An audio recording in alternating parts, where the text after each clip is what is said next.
Yeah, I mean, this is funny, but also, if you want to do it, we can.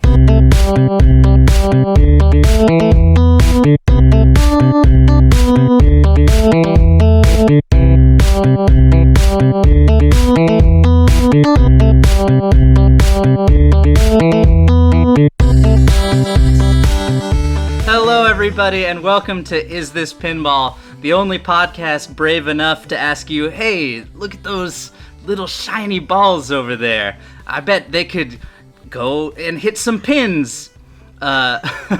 With me today, I'm your host, Willie Caldwell. With me, as always, is Amy Langer. Hello. And Dylan Waite. Hello. And we have a very special guest with us today, comedian extraordinaire, Myq Kaplan. Hello. How are you today, Myq? I'm very happy to be here. I'll tell you, I think this is my third podcast I'm doing today, and the first one I did at 11 a.m. The host asked me graciously, as you have as well, how are you holding up? And he's like, it was there was a whole sort of like layers of sediment in the how are you question, where he's like, at the beginning of this pandemic, we'd say like, oh man, like how is it? How are you means a different thing. How are you holding up? Are you hanging in there? It's like, and then after a while we get accustomed to it. And so, but I'm like, maybe it's back. Maybe there's, because of the COVID fatigue, is it like, how are you holding up? And so the question took I think the question took the whole podcast, and then I left. But here's sincerely what happened was, it was a podcast that we were having a conversation over the phone, and it was being recorded or transmitted in some way that I wasn't aware of. And during the call, so I'm holding my phone, answering the question, and this I'm going to do a brief rendition to let Please. you know a thing that is true and of then and now, and then one thing that's true of then and I hope not now.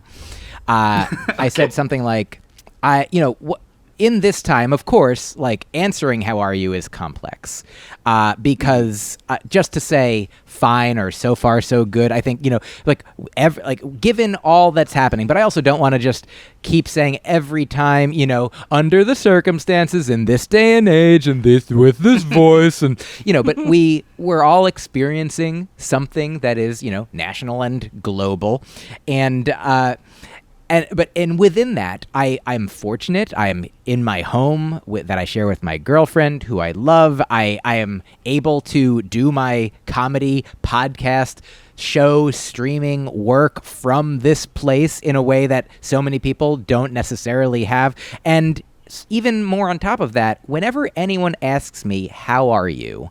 Or how is it going? In this day and age, sincerely, the fact that a person is on the line with me, having a conversation with me, I feel gratitude for having been invited to have this conversation, to get to have this conversation, to be a participant in this human communion project that we all get to as much as we want to, hopefully with people that we want to, that are asking sincere questions in caring and thoughtful ways. And so part of I'm always almost skewed in my answer of how am I towards, like, I'm so grateful to be a part of this human communion. Hello? And the call had dropped many minutes earlier. Oh. I was like, I value this human connection so much. I wish the dial tone still existed. Then you weren't just talking into the void. Mm-hmm. Well, I'm glad that you got to express that here. You are in control of your own destiny on Is This Pinball, which is a nice way of saying that I'm making you do work by recording yourself. So thank you for that. In direct contrast to that, I think, Dylan, how are you doing? Oh my God. It was a long one. It was a long one last night, and I'm here. I'm hair of the dog in it, just to try and get back up. But, I'm ready for some pinball. Yeah. And we're just doing a check-in. This is a very San Francisco start to a podcast. We all got to check in. Amy, how are you doing, sincerely? I'm fine. Great. I feel good. I'm very excited to have an excuse to talk to you, Myq, and I'm very excited to get into some pinball theology. I think is where we're going with this episode. Today we are going to discuss how pinball is pinball. So Willie, you did propose this on the chat, and I do want to clarify, because we have talked about pinball games and how pinball they are in the past. So we're talking about specifically the construct of pinball. Yes, that's correct. The genre of pinball and how pinball it is. Yeah, is that right? That is correct. Okay, cool. And Myq, cool. I asked you to very haphazardly do some preparation and jot down some thoughts about pinball, and I was wondering if you had any of that.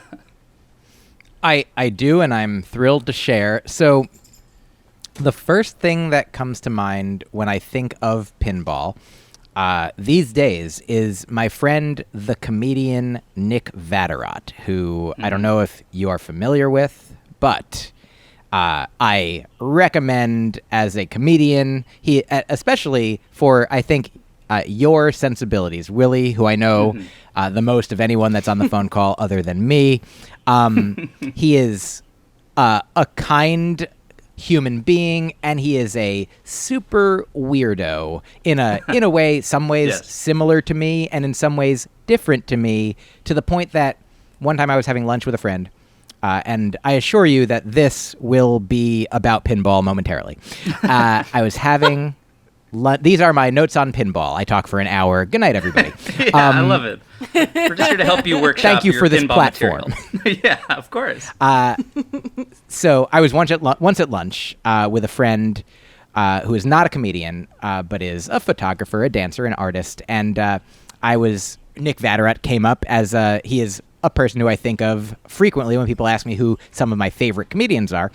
And I was like, oh, you don't know Nick Vatterott? He is so funny. He is such a really super funny weirdo. And then my friend got very serious looking, and she I'm going to do a caricature of what happened. She puts her hand on my arm, and then she starts to, she looks so almost somber, and she says, Myq, I don't know how to tell you this, and I was like, oh, I also know that I'm a weirdo. And she was like, oh, thank God. So this is all to say that Nick Vatterott put out an album a few years ago called For Amusement Only.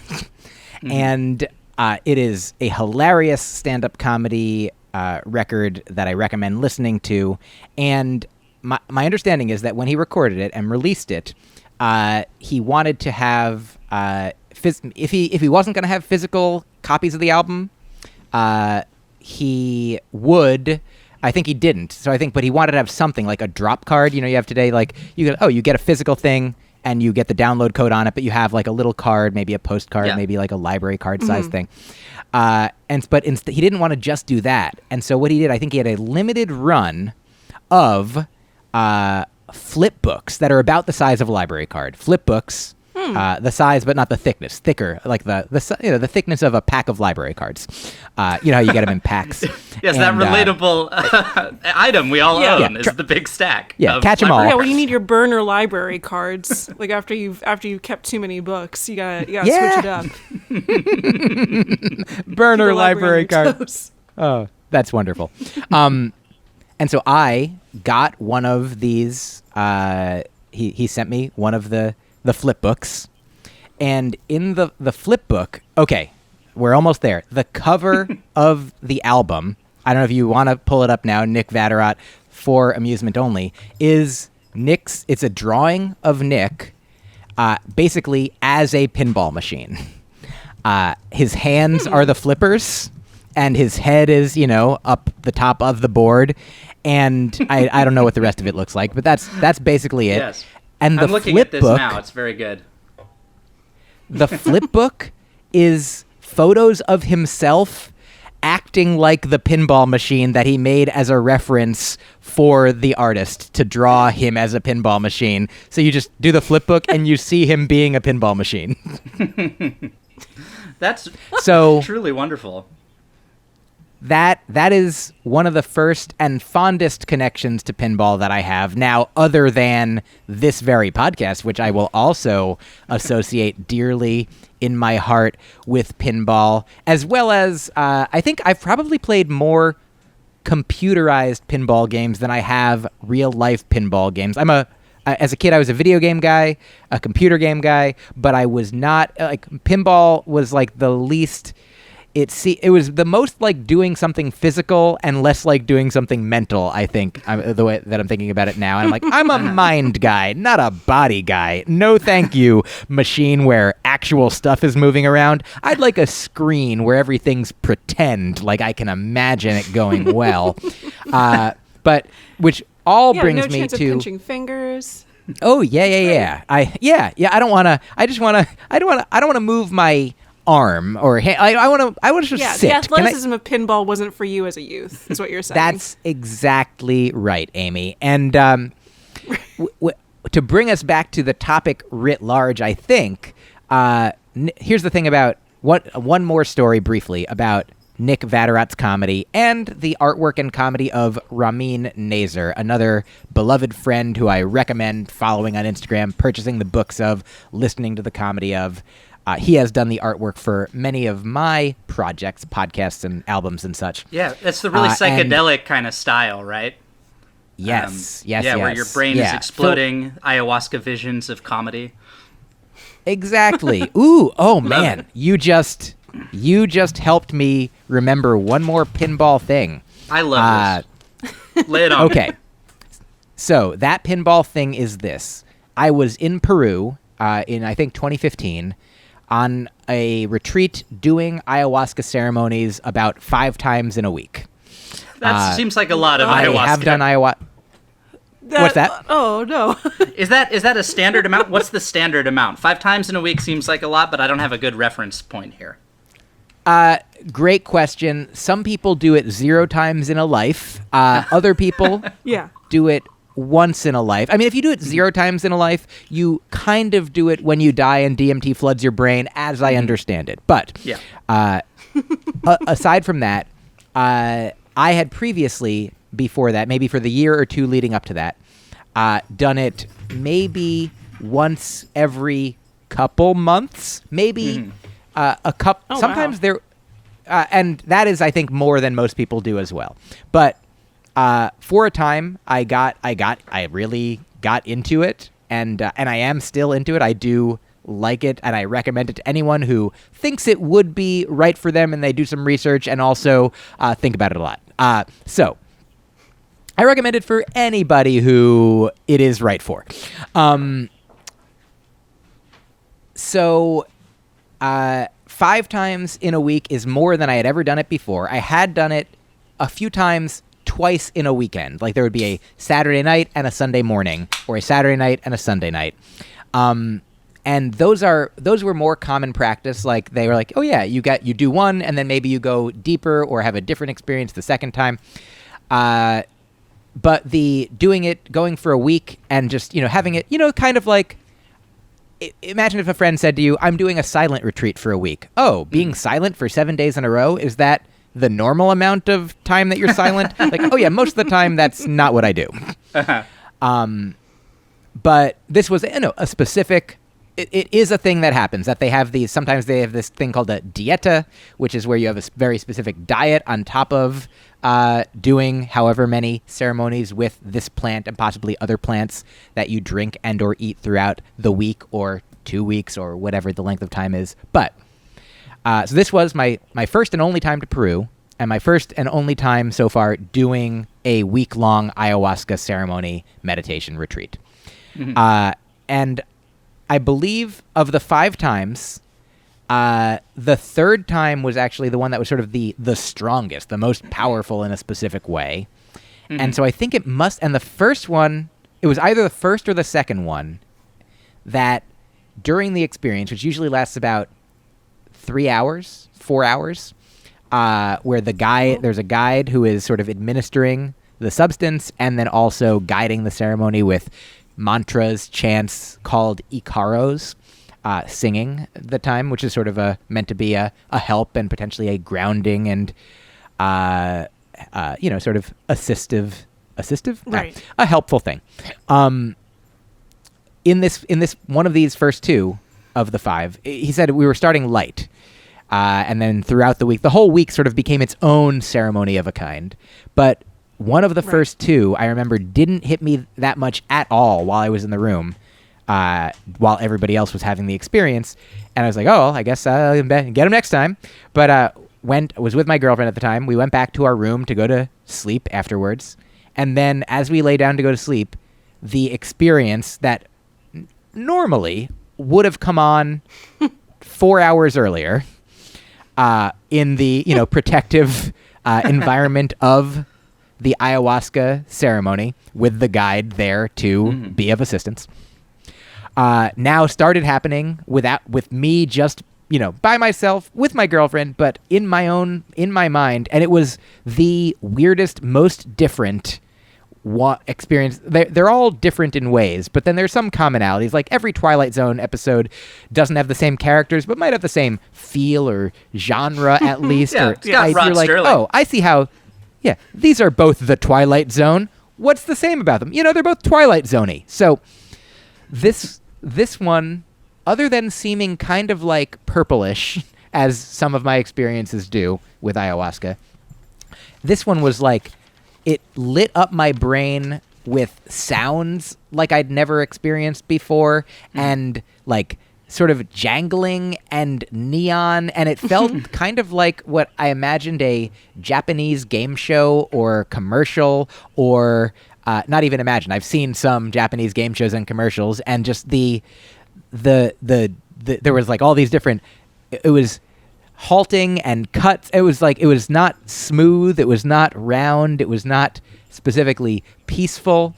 It felt like my mind was a pinball machine of a kind. Wow. I don't know if that was clear that was where we were coming to this Myq, whole time. I'm sorry to interrupt, but given that this experience and also your fellow comedian friend who had a album cover where he was a pinball machine, is it possible that you and your fellow, like the comedians in your cohort, are all part of some like Coney Island of Dr. Moreau type thing wherein you're all slowly becoming pinball machines? Because it certainly sounds that way. So that's a great question, and I do want to entertain it with an answer. I hope that you do. Yeah. I do. I think I just want to pull back to button off one other thing that I said, and then I will 100% sincerely dedicate all that you wish. That I have. Yes, to the sincere, important question that you've asked me. So Nick Vatterott and Ramin Nazer are comedians who are my friends and whose work I love. And one time, I was, I think, either getting to know, I was either on a date or getting to know a person who is now a friend in, a hanging out situation. And I was like, oh, you don't know these comedians? Let's watch, 5 minutes each of their comedy.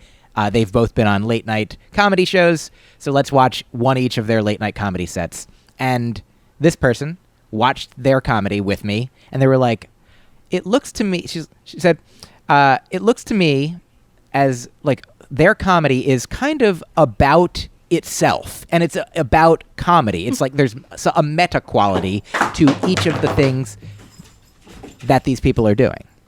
Is everybody okay? I heard a clattering. Oh, yes. Sorry. My cat is raging out very hard. He's doing his own pinball game with all of the trinkets and doodads in my room. But please continue. Love it. Of course. So this person, my friend, shared with me that, so Ramin and Nick, they're both people who are sort of playing with the form, like, sort of parentheses within parentheses, like not just straight ahead, like making an observation, but making an observation and then perhaps making an observation about the observation, the observer observing the observer. And this friend also says, Myq, I feel like that's also what you do.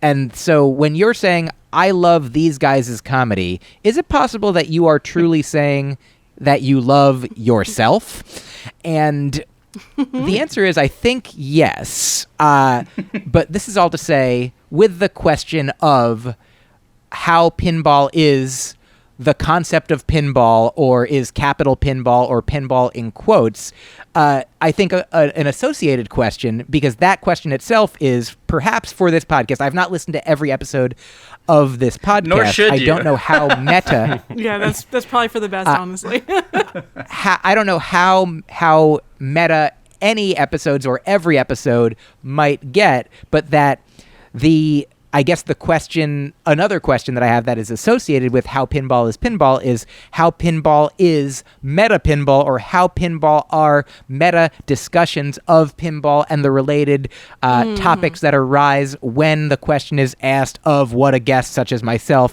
thinks of with respect to the topic of pinball. And so I do think that my comedy, and perhaps the comedy of the friends that I've mentioned and other people who, like, I don't only like comedy that is specifically like myself in this way, but of the people that are and do comedy in this way, I would say that my comedy, more than the comedy of some other people, might be trending towards certainly more than when I started out doing comedy, heading towards becoming pinball.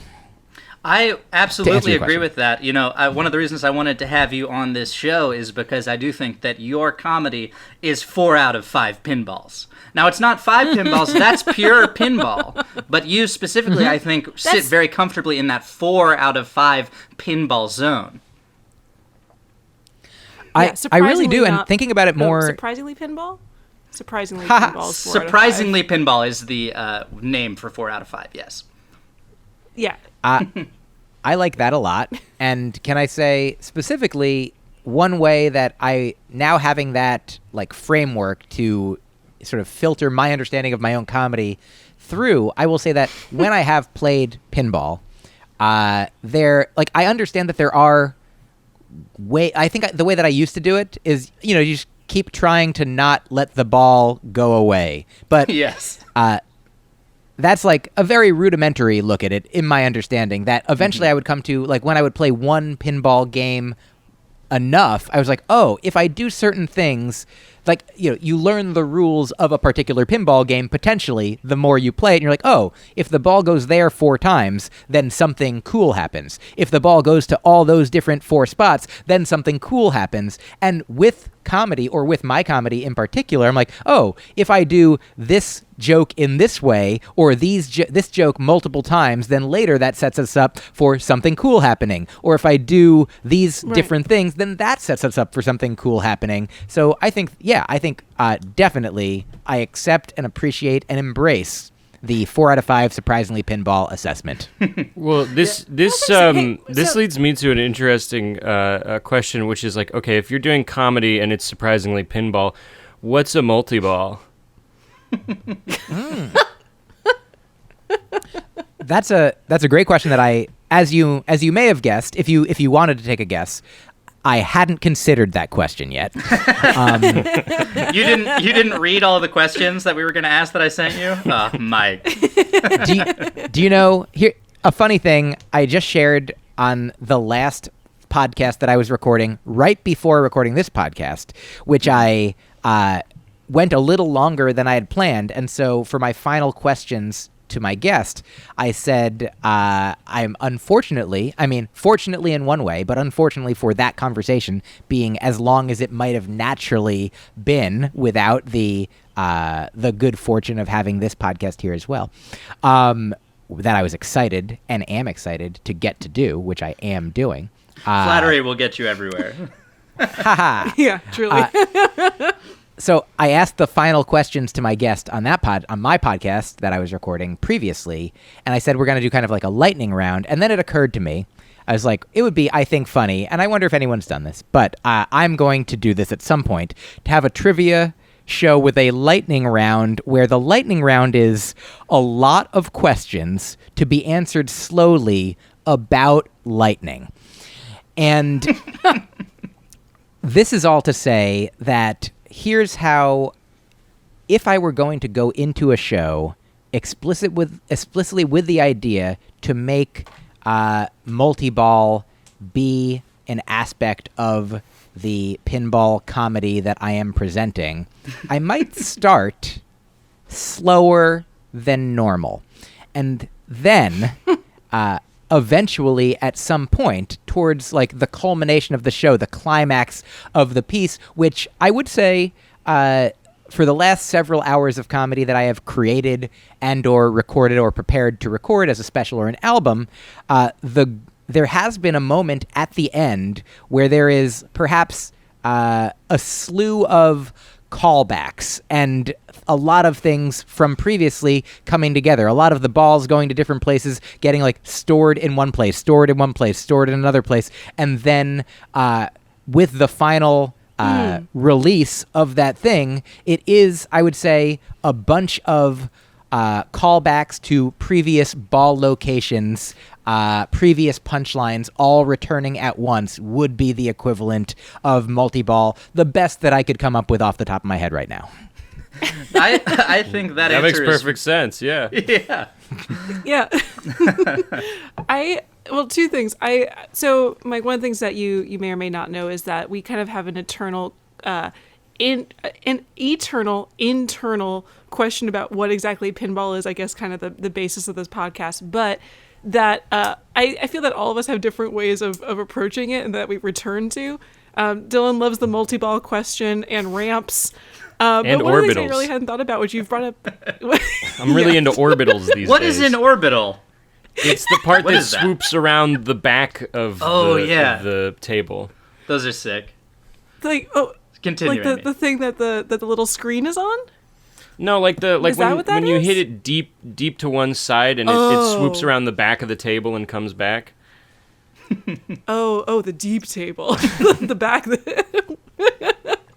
But I just to round back to it, I hadn't really thought of like pinball as something that was had a lot of sequence to it, like in terms of like what you'd mentioned before, Mike, about like the repeated return to certain areas, like realizing that if you do something a number of times that you'll get a certain result, or this build up to the multi-ball. Like there's something about it that I've always thought of pinball as antithetical to any sort of sequential progress, which I guess doesn't make any sense given how much Dylan has talked about like the various plot lines that actually are involved in pinball tables. Yeah. Anyway, on a totally different note, though, I was kind of wondering if multi-ball was a heckler, like having more than one person's voice in the room suddenly and unexpectedly in a way that might be welcome, but also just makes you feel like you're in a moment of total chaos. I think that's a good question as well. In fact, before I briefly settled on the answer that I did give, the other answer that I considered was the idea of having multiple, not voices necessarily coming from the audience, but perhaps multiple performers in a way. Like, recently, I think one of my most recent Instagram posts is a photo of me on stage from 2017 at a show called 50 First Jokes in Los Angeles, where on or around New Year's, comedians in New York and LA, or perhaps different places, will gather, and the premise of the show is that each comedian has maybe a minute to share their first joke they've written of the year in whatever form it's in at that point, ostensibly not the fullest form that it might come to inhabit, but that because of the fast pace of it, you can see in the photo, you don't have to, I'm not giving anybody homework, but if you look at my Instagram, you will see that there are some, you see the audience, me on stage from behind, and then behind me on the stage, there are people. Too. Oh, thank you so much. Yeah, that's why I want people to look at it mainly. But there are people seated on the stage, which if you don't know what's going on, you're like, is there audience behind the comedian on the stage? Those are other comedians, because it's like one comedian does their thing, sits down, next comedian up, next up, which that wasn't exactly it's a multi-comedian situation, obviously, and that's perhaps why I thought of it with respect to multi-ball, though here's, I think, an even maybe more apt example, which is Ted Alexandro, I believe, is the comedian I'm thinking of. He's a wonderful comedian, recommended many specials, albums, podcasts, a great human being, a fantastic comedian, and I believe in one of his comedy specials, a Comedy Central half-hour special, he had a joke about how rappers get to have guest other rappers on their albums, on their tracks. They'll be like, Jay-Z featuring Eminem in Renegade. And, Jay-Z only does half of the rapping, and Eminem does half of the rapping. And I love those verses. That's not an urgent part of this, but I think Ted Alexandro, he shares that, and I forget the exact tenor of it. I forget the exact attitude that he has, but I'll paraphrase his attitude, be like, it's unfair. Like, why do rappers get to do that, but comedians don't get to do that? Like, lay down a chorus, and then one by one, 4 comedians who were not Ted Alexandro came out and each delivered one punchline of their own to that joke.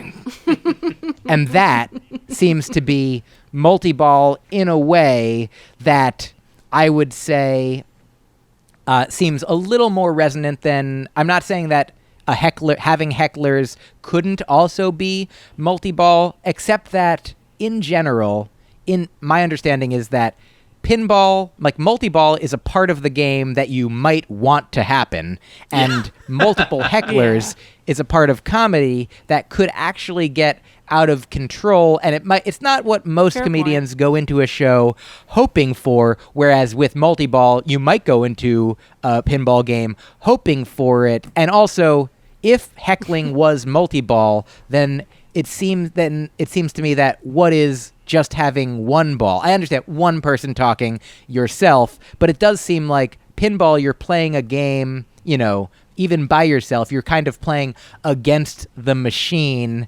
And when a comedian is just one person talking, I think of it less as a competition against the audience than pinball is. I guess that shows my relationship between me and the audience more than anything else. Yeah, I think a heckler in pinball is just a guy who wants to play the pinball cabinet that you're playing, who's kind of hovering over you, and he's like, yeah, nice, whatever, you stupid idiot. And it hurts your feelings. Yeah, he's already put the quarter down on the top to claim the next spot, and you're like, oh, come on. Look, if somebody's hogging Medieval Madness and you're trying to get in there, maybe that's the only way to get them out of the space and get your turn. You don't know that bully's circumstances. Of course, Dylan sides with the bully as the antagonist of our show. I don't know Dylan as well as I know Willin. But Willie is short for Willin, I believe, and Dylan is long for Dilly. Great. That's correct.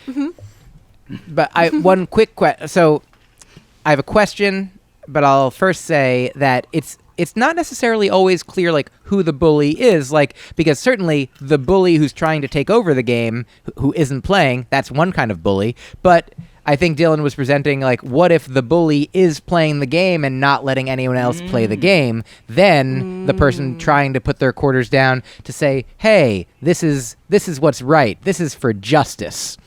That's I think Dylan's on the side of justice. Possibly, maybe this is a projection that I'd like to believe that's correct. I who am on the side of justice, but I'd like to think that we all are. My question is, Willie, I think you called it this, and I don't know if this is standard vernacular. Is it the cabinet? Is that standard pinball vernacular? Yeah, I think so, right? A pinball or table, I guess. Table. I hover between cabinet. I mean, a cabinet is I think any arcade installation, because I know if you make a video game and then you put it in an arcade, it's in a cabinet. I don't know if pinballs have cabinets, but they have tables, and some people say cabinets. It's hard. I'm trying to get in the pinball crowd, and they have a lot of rules and nobody's clear about it. You have certainly, you've answered my question in that I guess I could have asked it this way, and now you'll understand. I was like, that's the first time that I've ever heard the word cabinet used with reference to a pinball game or any arcade game. And so my question would have been, is it a thing that you said now for the first time and nobody's ever said before, or have other people said it and now I understand the answer? No, I did not come up with referring to an encasing of a game as a cabinet. So when you think of cabinets, you only think of like Elf on the Shelf kind of deal where you open up the thing and there's a little guy in there, or what? Or like, medicine, toiletries, the dishes. Yeah. China. Well, China technically. Dylan, are there other... Sorry. No. You kind of alluded to there being other pinball rules that you were unsure of in this pinball community that you're trying to enter. Are there other ones that you're kind of like working through right now? I think that you're workshopping. Yeah, I mean, every community has its own sort of unspoken rules, and you have to suss them out. If I knew exactly what they all were, I wouldn't have any problems. But the problem is I don't even know what I don't know. Do you have any ins? Like, are they explicitly trying to keep you out, or implicitly, or are there like friendly pinball compatriots who you could say, "Can you mentor me in the ways of the ball?" I mean, probably not right now. I don't think there are many establishments open, so you can't do any like on the ground work in the pinball community. But are there listeners to the podcast in the pinball community? Could you reach out electronically? No. Almost certainly not. Probably decidedly not, I think.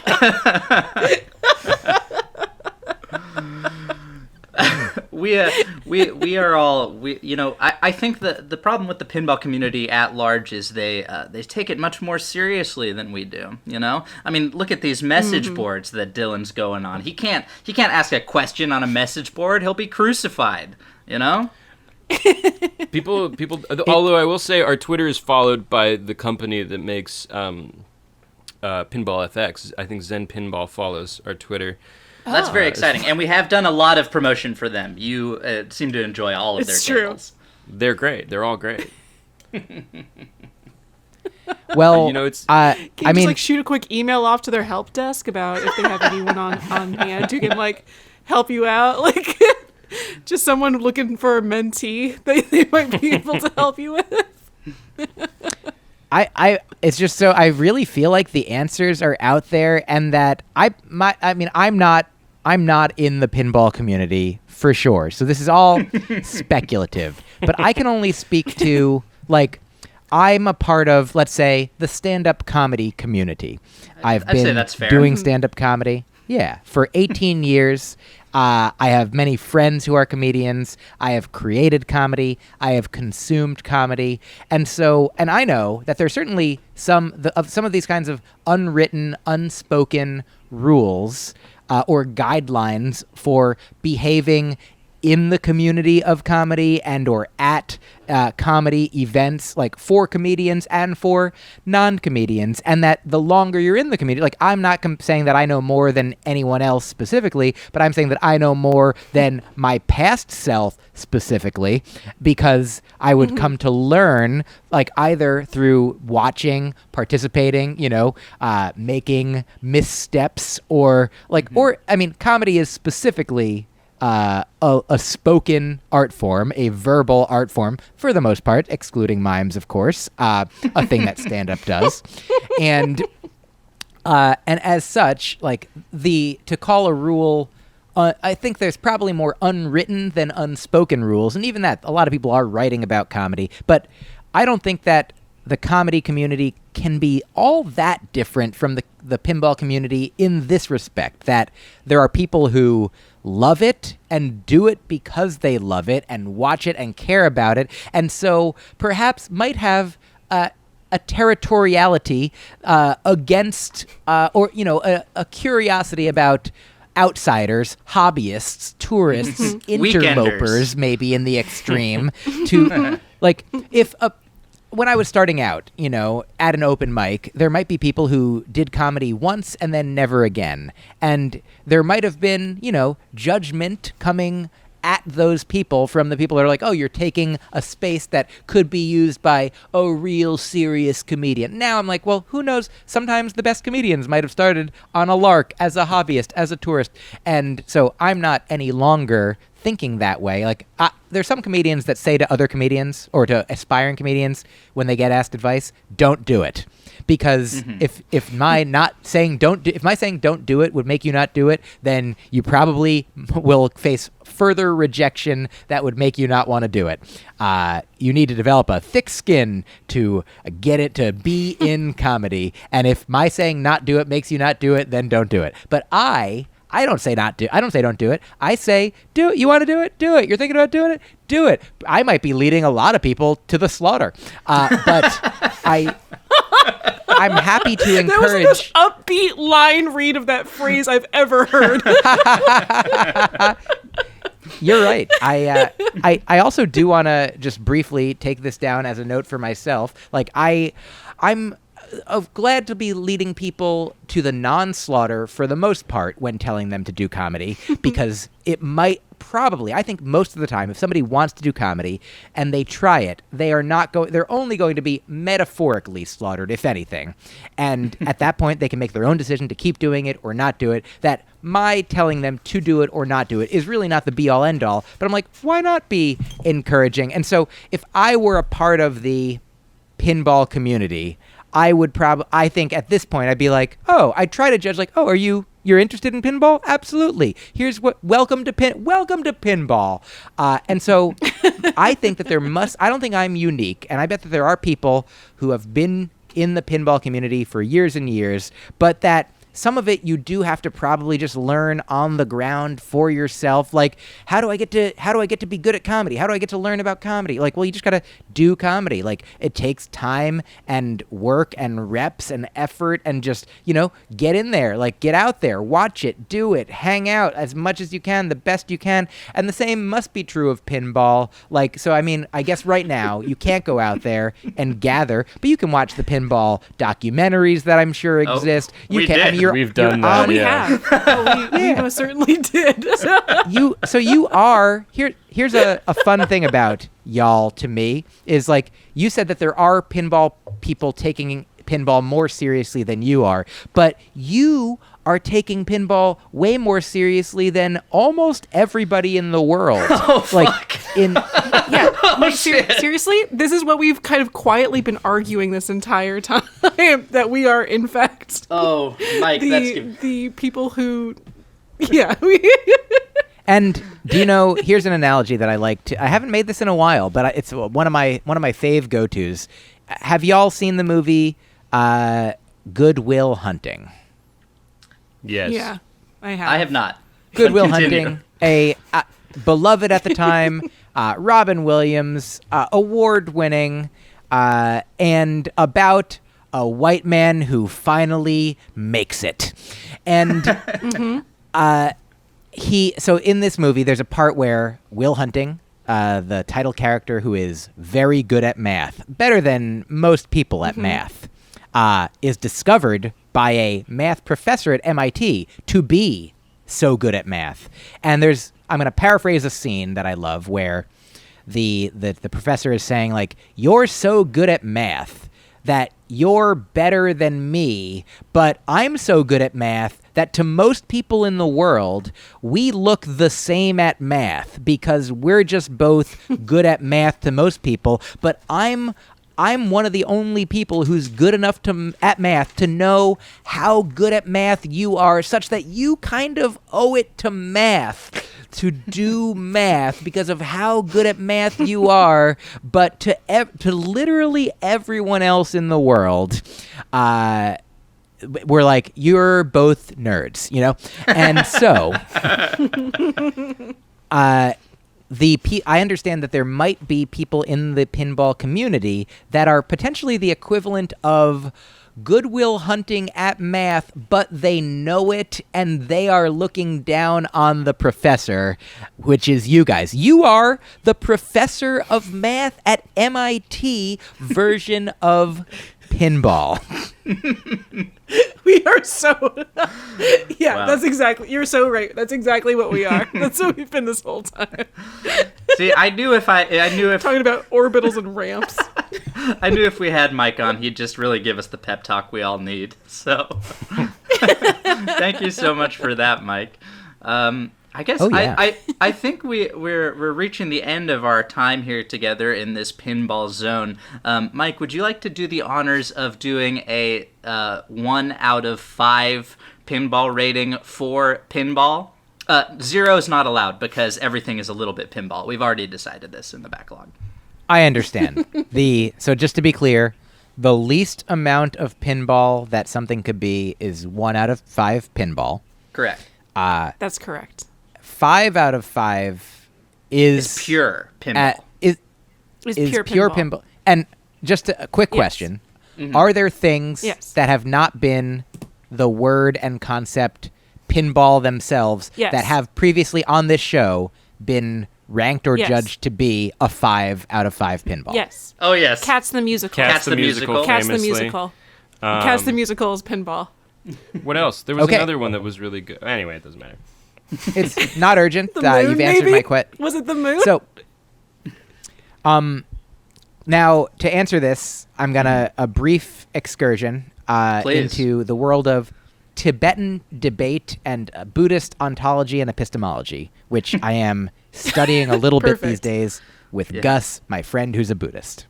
Great. This is an orbital to get there for those pinball fans at home. Oh, yeah. Going far away, but it's coming back. Yeah. So, okay.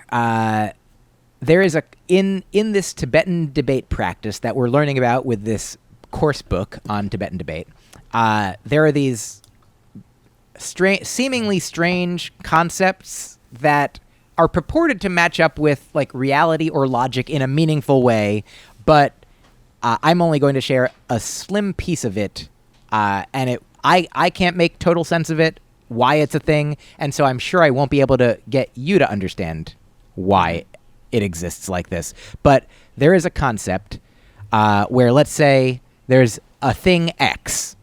X could be anything: a pot, a pillar, a chicken, you, me. Anything could stand in for X. Mm-hmm. And then there's a concept called 1 with X. And the only thing that is 1 with X is X. So the only thing that is 1 with a chicken is a chicken. The only thing that is 1 with a pot is a pot. And it has to be the same in name and essence. I forget name and meaning. So like even if I'm like 1 with this pot has to be this pot.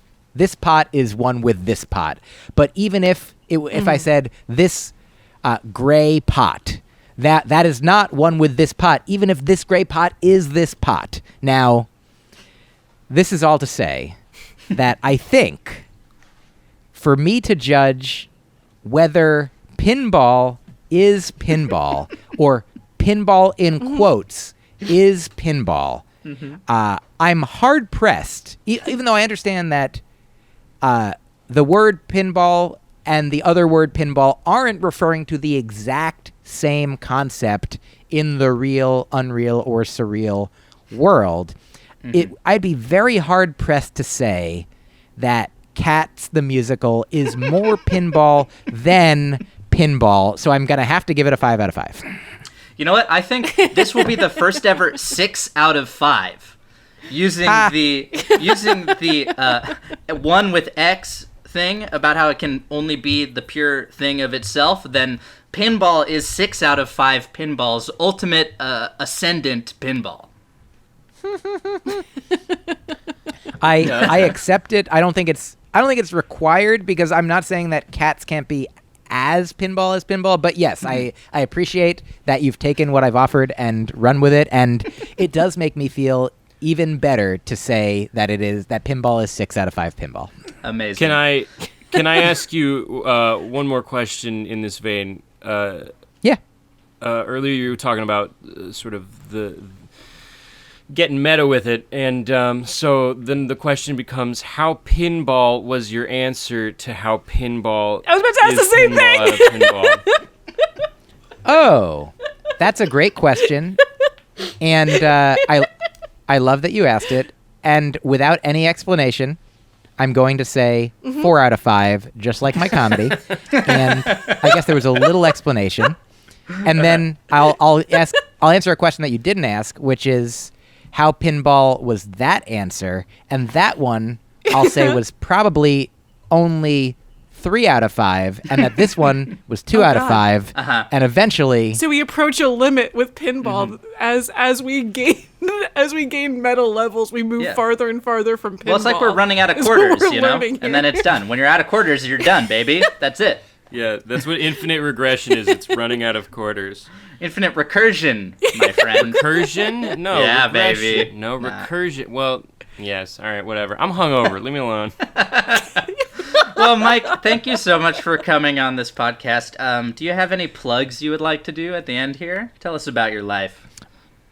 I thank you for asking, and I will say, in the spirit and letter of what you've asked, I have 2 podcasts of my own. One is called The Faucet. Faucet, it's the faucet. Once you turn it on, you can't stop it. Or you can turn it off with the off switch when you're all set. Because it's a faucet. I am the faucet.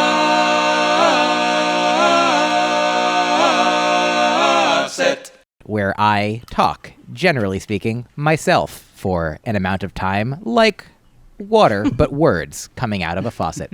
I am the faucet, I am the words. It's unclear exactly, but Ramin Nazer, the aforementioned friend and artist, did the artwork wherein I am sort of like a psychedelic rainbow-colored genie who is being released from a faucet that genie self is also releasing. So I am pulling the lever on the faucet to release myself from the very faucet.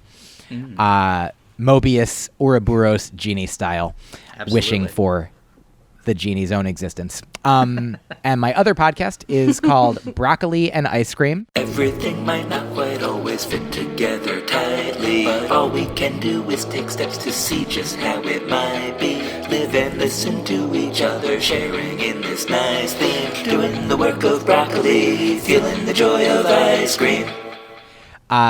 Where I speak to a guest, a friend, an artist, a comedian, somebody who does work in the world, which is broccoli, according to me, and experiences joy in their life, which is ice cream.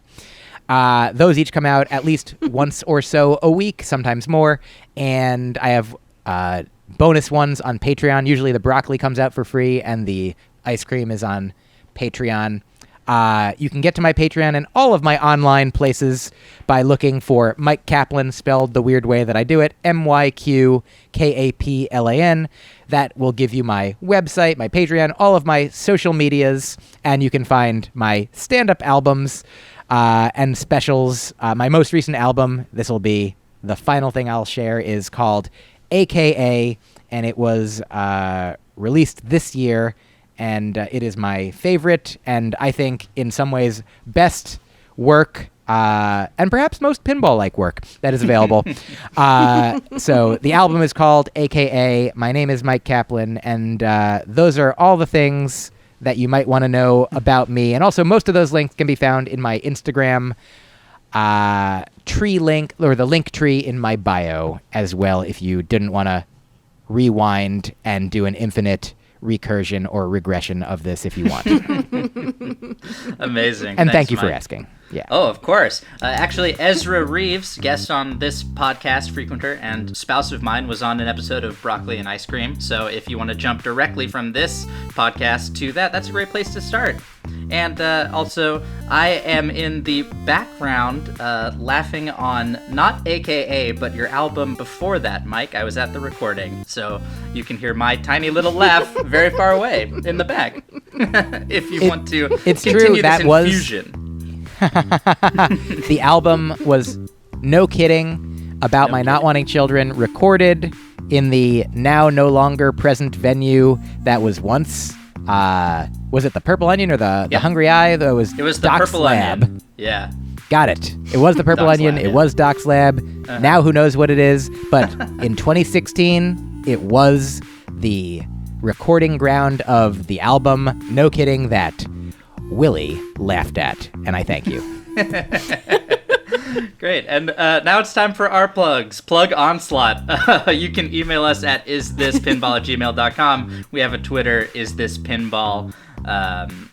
And we have an Instagram, which is no longer Is This Pinball Podcast. Our social media manager and horny Japanese correspondent Bea changed it and then got scared and didn't change it back. So we are now Is This Pinball on Instagram. Thank you, everybody, and have a great night. Goodbye. Bye. Bye. Thank you. Oh.